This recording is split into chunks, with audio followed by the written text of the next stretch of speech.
네, 안녕하세요. 플라밍고입니다. 크립토 엔트 이번에 교육 세 번째 파트죠. 드디어 대망의 캔들이라는 부분에 넘어왔습니다. 여러분들 캔들 차트 하면은 하도 많이 들어가지고 이제 코인을 오래 있던 사람들은 내가 차트라는 개념을 몰라도 흔히 떠오르는 개념이 바로 막대기가 이렇게 막 여러 개 있고 막 꼬리가 막 달려 있고 이런 것들이 다 캔들 차트라고 하는 것이거든요. 그래서 지금 그 캔들에 대한 개념을 배워볼 텐데 정말 중요한 개념입니다. 오늘부터는 정말 더 제가 그래서 조금 더 예습할 수 있는 시간을 더 드린 거예요. 여러분들이 시간이 더 없으실까봐 또 강의만 덜렁 딱 나오면은 교재 먼저 나오고 강의 덜렁 딱 나와버리면은 또 이제 밀리거든요. 슬슬 뭔가 어려워지고 중요한 개념이 나오니까 뭔가 계속 그 진도는 나가는데 나의 정말 따라가는 수준이 지금 딜레이가 계속 되고 계속 따라가야 되고 막 그런 상황이니까 내가 주도를 해야 되는데 따라가면 안 돼요. 커리큘럼을. 아시겠죠? 그럼 일단 얘기는 해드린 것 같고 당부 말씀도 드렸고 시작을 하도록 하겠습니다. 자, 처음에 캔들 차트예요. 캔들 차트 한번 읽어보면서 진행해 보도록 하겠습니다.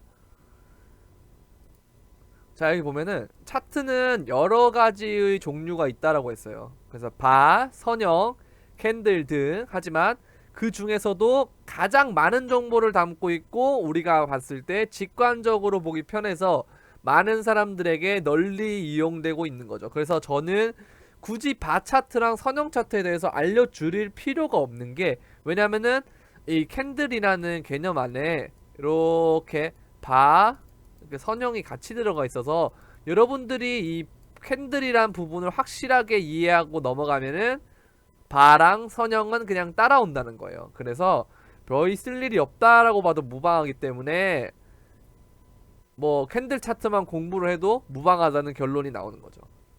아시겠습니까? 네, 이렇게 해서 다음 부분 넘어가도록 하겠습니다. 자, 가장 기본이자 중요한 원리예요. 원리. 제가 항상 얘기하면서 여러분들에게 항상 강조드린 부분이 있어요. 뭐든지 개념을 설명할 때 제가 강조드렸던 단어가 개념, 그리고 원리, 그 다음에 응용, 뭐 이런 단어들을 많이 언급해 드렸을 건데, 진짜 기본 중에 기본이자 개념이자 가장 중요한 원리가 바로 이 캔들이라는 겁니다. 그래서 이거는 가장 어떻게 보면은 간단하지만은 어떠한 것보다도 중요하다라고 볼 수 있다. 그래서 기본을 알아야 다음 것이 넘어가지고 결국 고수들은 기본으로 돌아오듯이 캔들만 확실하게 알아도 절반은 간다라는 게 제 생각입니다. 아시겠죠? 자, 그럼 이제 캔들이 어떻게 되는지 한번 볼게요. 지금 보면은 양봉이라고 해가지고 뭐 이거 빨간색 파란색은 여러분들 임의로 바꿀 수 있으니까 그냥 여기서는 그냥 구별만 한다라고 생각하시고 구분한다라고만 생각해 주시면 될 것 같습니다.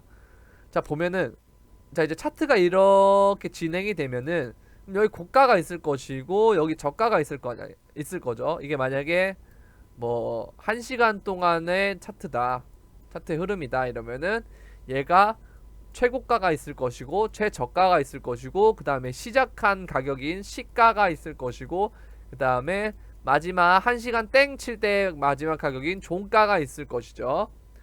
그러면은 이제 캔들이 뭐 이런 식으로 돼 있다면 여기가 이제 시가, 아니 양봉을 기준으로 했을 때 양봉은 이제 올라가는 캔들이니까 고가가 당연히 위에 있겠죠. 그쵸? 아, 그니까 고가 시가는 정해져 있는데, 아, 그쵸. 고가 저가는 정해져 있는데 시가와 종가가 다른 개념입니다. 다시요. 이렇게 있으면 지금 여기는 저가 고가가 똑같아요. 양봉이든 음봉이든 다. 대신 차이가 뭐냐면은 여기서 이게 종가냐 아니면 여기가 종가냐 이 차이예요.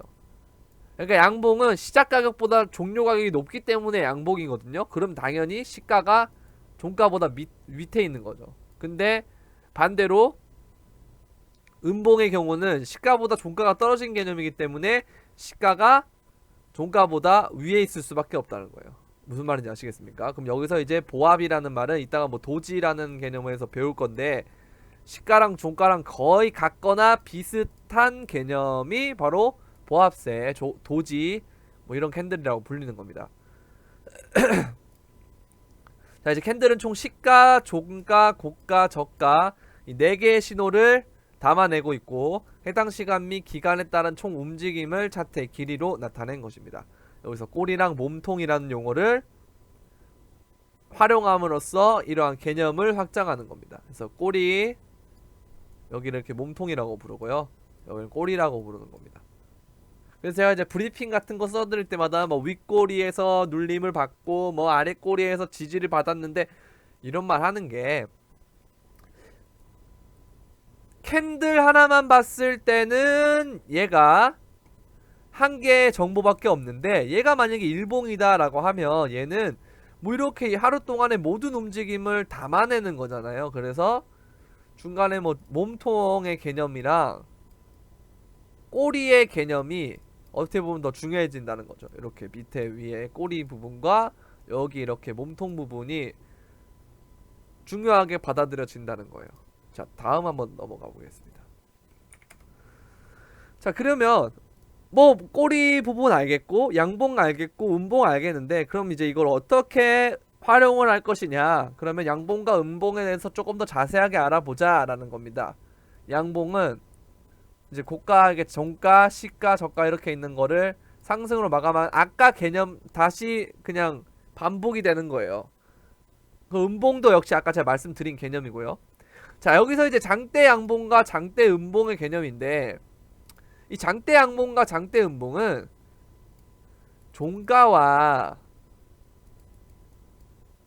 고가가 같고 시가와 저가가 같은 게 바로 장대 양봉이고요. 반대로 종가가 저가랑 같고 시가가 고가랑 같은 것이 바로 장대 음봉입니다. 그래서 꼬리가 없다는 것은 여러분들 봤을 때 얘가 한 곳으로 쏠리겠죠. 장대 양봉이면 위로 쏠릴 것이고, 장대 음봉이면은 아래로 쏟을 거예요. 그러면 그 부분 자체가 이미 매도 매수세에 대한 방향에서 아주 강한 힘을 결정한다라는 거예요.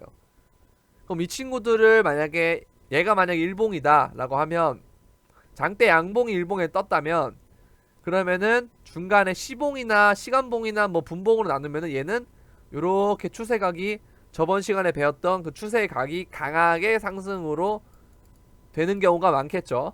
그래서 그 다음번에 이걸 이해하고 여기로 넘어와 보니 얘가 장대 양봉이라는 것은 그만큼 매수세가 세구나 라고 받아들일 수 있는 겁니다. 단순히 여기서 책을 샀는데 캔들이라는 부분을 처음 접해가지고 이것만 볼 때랑은 다르다는 거죠. 무슨 말인지 아시겠죠? 그렇기 때문에 상승세가 매우 강하다라는 결론이 나오는 겁니다. 반대로 장대 음봉이 나왔을 때는 하락세가 매우 강하다라는 결론이 나오는 것이고요.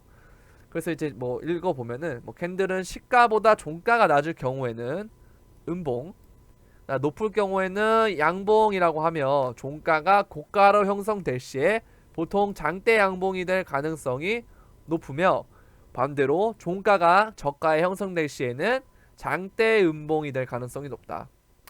이거는 이해하시겠죠 이제? 그럼 이제 다음 부분으로 넘어가 보도록 하겠습니다.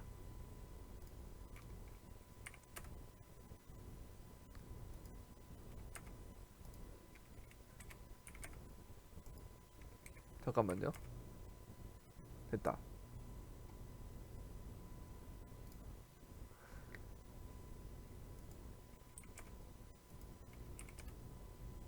자, 그러면 이제 캔들의 형태를 볼 거예요. 아까의 원리를 이해하면 이거는 당연히 여러분들이 이해를 할 수 있어야 됩니다. 자, 상승 장악형이라는 게 나왔어요. 그럼 장대 음봉이라는 거는 매도세가 세죠. 근데 얘를 이거 색깔 다르게 해야 되는데, 어쨌든 이게 양봉입니다.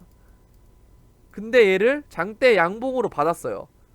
그 말인즉슨 전일 음봉을 감쌌다는 거는 매수세가 매도세를 급격하게 이겨버린 상황이므로, 그렇죠, 그렇죠. 매도세를 전부 받아내고 단기 저항을 돌파했다는 뜻으로 되어 매수세를 동반한 추가 상승의 가능성이 높다는 해석을 할 수 있는 캔들 형태가 된다는 거예요. 무슨 말인지 이해하시겠나요? 이런 부분들을 어떻게 보면 간단하지만은 외우기에는 뭔가 좀 모르겠는데, 하지만 처음부터 차근차근 알아보니까 당연히 그렇게 될 수밖에 없겠구나 라는 생각이 드셔야 돼요.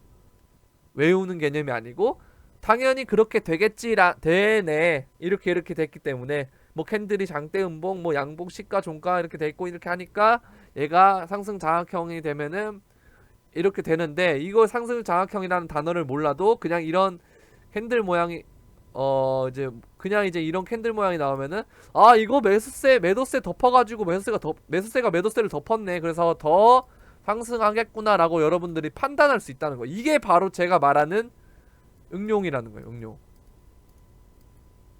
무슨 말인지 아시겠죠? 이런 식으로 공부가 진행이 돼야 된다는 겁니다. 자, 다음 한번 넘어가 보도록 할게요. 자, 아까 그거에 대한 예시예요. 상승 장악형에 대한 예시. 자, 여기서 이제 이 매도세를 이렇게 추세각이 있는데, 얘를 이제 장대음봉이랑 뭐 이게 거래량을 나중에 배울 건데, 이게 이렇게 동반돼 가지고 좀 더 유의미한 신호가 됐어요. 근데 어쨌든 이걸 없다라고 생각하고 이걸 받았죠. 이 매도세를 받았죠. 그 다음부터는 이렇게 주가가 우상향이 되는 겁니다. 여기 이제 거래량 동반이라고 나와 있죠. 그러니까 이렇게 해서 거래량을 동반하면서 얘가 덮어버리면은 더 유의미한 신호가 된다는 거죠. 왜냐면 그만큼 거래가 많이 일어났다는 거는 매수한다는 사람도 있을 것이고 매도한다는 사람도 있을 것인데, 그걸 어쨌든 여러 가지 매수 매도 이루어졌지만은 결과적으로 나타났을 때 캔들이 올라갔다는 거는 매수가 확실하게 이겼다는 거거든요. 그러면은 당연히 추가적으로 상승할 수 있는 가능성이 높아진다는 거죠. 그래서 매도세를 전부 받아내고 단기 저항을 돌파했다는 뜻으로 돼서 추가 상승의 가능성이 높다는 해석을 할 수 있는 캔들 형태가 되는 것입니다. 무슨 말인지 아시겠죠? 그렇게 보시면 되겠네요. 다음 넘어가 보도록 하겠습니다. 자, 상승 잉태형이라는 건데, 이거는 그러니까 뭐랄까요, 개미들을 속이는 캔들이에요. 이게 상승 잉태형은. 그러니까 얘가 어쨌든 이것도 이해만 하시면 되는 게, 아까 제가 이거를 강하게 매수세로 받아냈다면 뭐 거래량을 동반했거나 뭐 이렇게 해가지고 매수세가 생겨서 뭐 상승 장악형이 되겠다라고 볼 수 있는 건데, 그거는 어떻게 보면 쉬운 캔들이고요. 이거는 조금 응용이 더 필요한 개념인 거죠. 어찌됐든 근데 근본만 보세요. 원리만 보면은 얘가 어쨌든 장대 음봉으로 매도세가 있는 건데, 얘를 지금 매수가 여기서 여기까지 받았잖아요. 이렇게. 그게 일단은 하락세를 얘가 지금 얘를 캔들을 좀 세분화 시켜가지고 보면은 뭐 추세각이 이렇게 나올 거 아니에요. 이 캔들이 여러 개의 캔들로 나눠져 있을 거니까 얘가 만 일봉이나 치면은 이런 추세각이 나왔는데, 이거를 얘가 올린 거거든요. 각을. 그러니까 얘가 이런 식으로 이렇게 갔는데, 이런 평행 채널을 얘가 뚫게 된다는 거죠. 그러면서 이러한 캔들이 만들어지게 되는 거예요. 작을수록 좋다는 게, 이따가 배울 뭐 도지나 이런 부분이랑 비슷한 개념이라고 보시면 되겠습니다. 그래서 강한 매도를 매수가 받아내면서 바닥권에서 발생 시에는 추세 반전의 신호로 작용할 수 있다. 역시 거래량이 동반되면 더 좋은 신호가 된다는 거예요. 그러니까 이게 당연한 개념인데, 어떻게 보면 이거를 그냥 외워버리면 안 된다는 거죠. 거래량이 동반되면 왜 유의미한 신호가 되냐면, 그전보다 훨씬 더 거래가 많이 일어났는데 캔들에서 나오는 결과 자체가 이렇게 나오잖아요. 그럼 더 유의미하게 될 수밖에 없는 거예요. 무슨 말인지 아시겠죠? 그렇게 보시면 되겠습니다. 자, 다음 넘어가도록 할게요. 자, 이 상승 태형에 대한 예시, 여기서 이런 신호가 나왔어요. 근데 거래량이 아직은 조금 부족하지만은 일단은 여기서 캔들만 봤을 때 하락세가 조금 여기서 진정됐구나, 여기서 1차적으로 반등을 먹었고 여기서 이러한 개념에서 여기를 뚫어버리려는 움직임이 나오겠구나 라고 보시면 되는 겁니다. 이 매도를 받아낸 거거든요, 얘가. 그러면은 다시 올라갈 만한 가능성이 있다라고 보시는 거예요. 무슨 말인지 아시겠죠? 그래서 얘가 매수가 받아내면서 바닥권에서 발생 시에는 추세 반전의 신호로 작용할 수 있다. 음봉 거래량을 절반 이상 받아먹는 양봉 거래량이면 더 유의미하다. 근데 제가 아까 상승 잉태형이라고 말했는데 이거 반대로도 똑같이 적용되는 거예요. 제가 상승을 이렇게 했었는데 하락이 이렇게 와도 똑같아요. 항상 그러니까 여러분들 응용할 때 제가 한 가지를 가르쳐 드려도 반대의 경우도 된다라는 거를 항상 생각을 하시고 하셔야 돼요. 무슨 말인지 아시겠습니까? 그렇게 진행하시면 될 것 같습니다. 자, 다음 한번 넘어가 보도록 할게요. 자, 이제 도지형 캔들이 나오는데 영망치형과 유성형. 도지형 자체가 뭐냐면 윗꼬리와 아랫꼬리가 긴 형태예요. 근데 이게 상승 추세에서 등장할 때는 왜 하락 추세 반전이 되냐면 이 위아래 꼬리가 열려 있다는 거는 얘가 이렇게 내려갔다가 올라갔다가 이렇게 올라갔다가 내려간 거거든요. 내려갔다가 다시 이제 반등을 한 그런 개념인데, 그러니까 좀 차트를 풀어버리면은 어떻게 되냐면 요렇게 이제 그동안의 상승 추세라고 보시면은 이후에 이제 얘가 꼬리가 생성된다는 게 더 올라갔다가 내려갔다가 올라가는 형태로 되는 거거든요. 쪼개보면 이 캔들 하나를 쪼개보면, 그러니까 그런 움직임이 나오기 때문에 얘가 한동안 상승세에서 엄청난 추세각이 생겼는데 이 각을 한 번에 돌려버리면 제가 뭐라 했습니까? 추세 반전의 신호가 될 수 있다 그랬죠. 그런 형태에서 이 캔들이 나온다면 조금 더 유의미하게 판단할 수 있다라고 하는 겁니다. 그래서 매도를 고민해야 될 시간이라는 거죠. 영망치도 똑같아요. 자, 하락 추세에서 발생하면은 얘가 이런 하락을 받아낸 다음에 올랐다가 이렇게 영망치가 되는 거거든요. 그럼 이제 이 추세 각을 얘가 돌린다는 거죠. 그러면은 추세 전환 신호가 될 수 있다. 그리고 고가에서 발생하면 단기 조정 암시. 자, 이게 이렇게 가다가 얘가 영망치가 뜬다는 거는 여기서 이렇게 갔다가 떨어진다는 거죠. 이렇게 이런 식으로 되기 때문에 단기 조정이나 뭐 혹시 아니면은 추세 전환에 대한 신호로 볼 수 있다는 거예요. 유성형도 똑같아요. 그러니까 이거는 양봉이 됐을 때는 영망치가 되고 유성형은 음봉이 됐을 때 이렇게 되는 건데, 뭐 둘 다 비슷한 개념이라고 보시면 됩니다. 딱히 뭐 굳이 구분을 지을 필요가 없어요. 굳이. 예. 그래서 하락 추세에는 추가 하락을 암시하고 바닥권에서 매집하는 초기 단계. 그러니까 추가 하락이 있어도 어쨌든 거의 바닥이 다 와간다라는 신호로 두 개가 볼 수 있다는 거예요. 네. 도지형은 이제 어떻게 보면은 캔들의 패턴화되어 있는 부분에서 가장 중요한 의미로 볼 수 있는데, 그래서 강력한 추세 전환의 신호가 될 수 있는 캔들 형태라고 볼 수 있는 겁니다. 무슨 말인지 아시겠나요? 네. 그렇게 진행하시면 될 것 같습니다. 도지형에 대한 예시예요. 예시인데 도지형 캔들은 어떻게 보면은 조금 뭔가 캔들의 패턴화되어 있는 부분에서 가장 중요한 의미로 볼 수 있는 캔들 형태로 시가와 종가가 거의 같은 가격으로 움직임이 형성될 때, 그래서 제가 말했던 그 추세각을 얘기하면서 얘가 이런 식으로 돌리는 과정이 있다 그랬죠. 이렇게 각을. 그럼 거기서 중요한 과정을 담당하는 게 바로 위아래 종가가 비슷한 도지라는 겁니다. 그렇기 때문에 강력한 추세 전환의 신호가 될 수 있는 캔들 형태다라는 겁니다. 무슨 말인지 아시겠죠? 네. 오늘은 뭔가 설명이 빠릿하게 잘 되네요. 그래서 뭔가 빠르게 가는 것 같지만은 항상 알차게 다 담을 수 있게 노력을 하고 있으니까 이렇게 계속 돌려보시면서 여러 번 반복해서 보시면 될 것 같아요. 자, 마지막 이제 샛별형인데요. 이거는 이제 모닝스타 캔들이라고 많이 불리긴 해요. 그러니까 이게 작을수록 좋다는 거. 이게 아까 제가 말씀드린 이거거든요. 뭐 다른 거 없어요. 다 연결되는 개념입니다. 이 추세각이라는 부분에서. 그게 이제 캔들을 이제 조금 더 높은 시간에서 봤을 때 나타나는 그런 단계거든요. 그래서 그렇게 보시면 되겠습니다. 아시겠죠?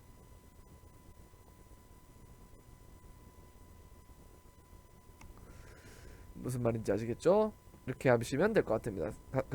그래서 샛별형은 앞에 나온 도지형 캔들과 이어지는 모양이고, 이러한 샛별형이 뜨면 추후에 추가적으로 상승할 가능성이 매우 높기 때문에 추가 매수 혹은 확실한 진입 자리로 많이들 사용한다라고 보시면 되겠어요. 이렇게 이제 캔들에 대해서 개념을 알아봤고요. 뭐 20분이나 되는 시간이면 어떻게 보면 그동안의 강의에 비해서 조금 짧게 진행됐다 라고 볼 수 있는데, 한 편이 더 있으니까요. 그거는 이제 좀 뭔가 문제풀이 위주로 뭔가 할까 지금 아직까지 생각은 하고 있는데, 지금 구상은 짜고 있지만은 뭐 추가적으로 더 보충안에 대한 설명이 필요하면 그대로 하면 되는 것이고요. 일단은 뭐 그런 쪽으로 좀 잘 보시면 될 것 같아요. 뭐 오늘의 강의는 이렇게 마치도록 하겠고요. 여러분들이 조금 더 잘 기본에 충실하시고, 제가 아까 설명할 때마다 추세각이라는 그 저번에 배웠던 거를 계속 끄집어내는 게, 여러분들 뭔가 공부를 연결해서 이렇게 진행을 하면 좋기 때문에 일부러 뭔가 설명할 때 그 개념들을 더 가지고 오는 부분도 있거든요. 그래서 여러분들이 배우는 과정에서 계속 연결이 되고 응용이 될 수 있게 계속 제가 뭐 커리큘럼이나 아니면은 뭐 설명 방식이라던가 그런 부분을 항상 생각을 하고 있으니까, 뭔가 그런 쪽으로 계속 연결되듯이 자연스럽게 흐름에 맞춰서 공부를 해나가셨으면 많은 도움이 될 것 같습니다. 오늘 이렇게 강의를 듣느라 고생 많으셨고요. 다음번에는 이제 캔들 두 번째 내용으로 찾아뵙도록 하겠습니다. 자, 이상으로 크립토 엔트 시그널 세 번째 교육 캔들 차트에 대한 부분 마치도록 하겠습니다. 감사합니다.